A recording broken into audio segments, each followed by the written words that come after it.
बघितला की सुरुवातीला देखील बी फॉर्म हे त्यांच्या वादामुळं बी फॉर्म देखील उशिरा दिले होते. आज देखील त्यांच्या नावं न फायनल झाल्यामुळं अर्धा तास उशिरा सभा चालू झाली, तरी देखील यांची नावं पूर्ण आहेत. सभागृहामध्ये 102 नगरसेवक असताना त्यांना ही सभागृह चालवता येत नाही, हे खऱ्या अर्थानं त्यांचा अपयश आहे. आणि 7च नावं या ठिकाणी त्यांचे जाहीर केलेत. या ठिकाणी सर्व पक्ष आम्ही त्यांचा ह्या ठिकाणी सोलापूर शहराच्या वतीने जाहीर निषेध करतो. आज नीट चालवता आलं नाही याचं सगळ्यात मोठं उदाहरण आता बघितलंय.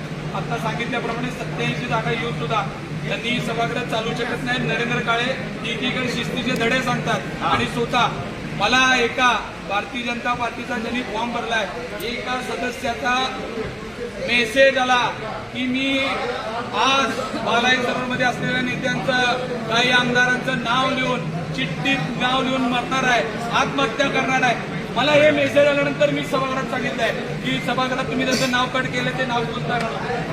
हे कळाल्यानंतर पळायची वेळ आली. त्यांच्या कार्यकर्त्याला आत्महत्या करतो म्हणल्यानंतर इथून पळून गेलेले तुम्ही बघितले सगळ्यांनी. अशा पद्धतीनं पळ काढून पळालेले आता त्यांना माहित आहे अर्ध्या 1 तासामध्ये नाव सांगायला बघा. 25-26 लोकांनी फॉर्म भरलेला आहे. त्यांच्या पक्षात कोण कष्ट काढलंय, कोण पार्टी वाटण्यासाठी मोठं केलंय पार्टीला, आणि आता मलाही कोण खायला लागलंय. त्याच लोकांच्या विरोधात त्यांचा रोष आहे. रडत मेसेज केला मी तुम्हाला नाव सांगू शकतो, ते तुम्हालाही रोज भेटतात. त्यांनी सांगितले मी अर्ध्या तासात नाही आत्महत्या केलो. हे मेसेज मिळाल्यानंतर पळून गेलायत ना. हे पळून गेले कशावर माहिती का? यांच्या भारतीय जनता पार्टीचा कार्यकर्ता माझं नाव यादीत नाही म्हणल्यावर त्यांनी त्यांना पण मेसेज टाकला, नरेंद्रला मेसेज टाकला आणि मला मेसेज टाकला. आम्हाला तुम्हाला विनंती आहे हा विषय तुम्ही सभागृहात सांगा, म्हणून त्यांनी पळायची वेळ आली. बघा ते कशा पद्धतीने तळमळत आहे कार्यकर्ता. अशा कित्येक लोकांना अहो तुम्ही कुणाची नावं काढली. मला जर अजब वाटतंय यादी बघितल्यानंतर अहो कुणाची नावं आली त्या यादीमध्ये, ती नावं या यादीमधली जी 7 नावं आहेत खरंच भारतीय जनता पार्टीच्या कार्यकर्त्यांनी त्याचं चिंतन करावं. ही 7 नावं किती दिवस पक्षात दिसली होती तुम्हाला?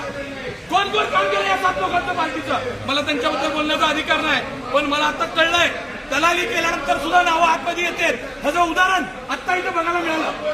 इथं ज्या पद्धतीनं चुकीच्या पद्धतीनं एकमेकाला काही गोष्टी पुरवल्या तरी त्यांची नावं आज येतात. ह्याचं मोठं उदाहरण आता इथं या सभागृहात मिळालं. ह्याच्यापेक्षा दुर्दैवाची गोष्ट नाही. एका कार्यकर्त्याला सांगायची वेळ येते की अर्ध्या तासात जर माझं नाव नाही आलं तर मी आत्महत्या करेन असं म्हणल्यावर पळून जायची वेळ आलेली आहे. Right now and press the bell icon. Never miss a